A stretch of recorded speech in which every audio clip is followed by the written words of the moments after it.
Aujourd'hui, je voulais te faire un petit focus sur cet appareil qu'on utilise régulièrement au cabinet et qui s'appelle un goniomètre à liquide. Alors à quoi ça peut-il bien servir ce petit appareil?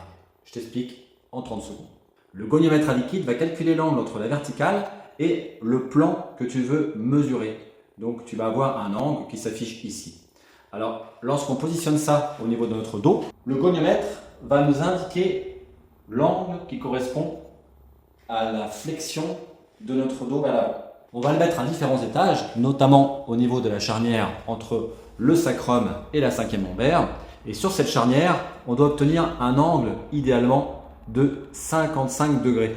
On va le mettre ensuite légèrement au-dessus, environ 10 cm au-dessus, pour calculer la participation de l'ensemble des autres vertèbres lombaires de L5 à L1. Et donc, on doit obtenir un angle global de flexion jusqu'à 110 degrés. Alors le plus important, ce n'est pas forcément d'obtenir 110 degrés de flexion globale au niveau de notre rachis.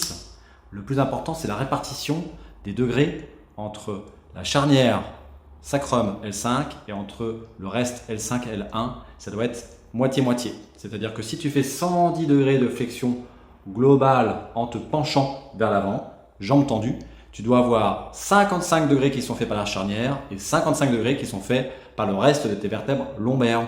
Ce qu'on constate régulièrement, ce sont les gens qui ont une charnière qui est trop participative, qui par exemple va faire 80 degrés de flexion à elle seule, ce qui fait que les étages du dessus ne sont pas assez souples, ou alors l'inverse, une charnière qui ne participe pas assez et qui va obliger les vertèbres L5, L4, L3 à faire beaucoup plus de job et donc avec des souffrances discales. Voilà, maintenant tu sais à quoi peut nous servir ce petit goniomètre à liquide dans notre bilan kiné. Allez bye, à bientôt sur Coach Kiné. N'oublie pas de lâcher un pouce et de t'abonner si cette petite vidéo t'a plu.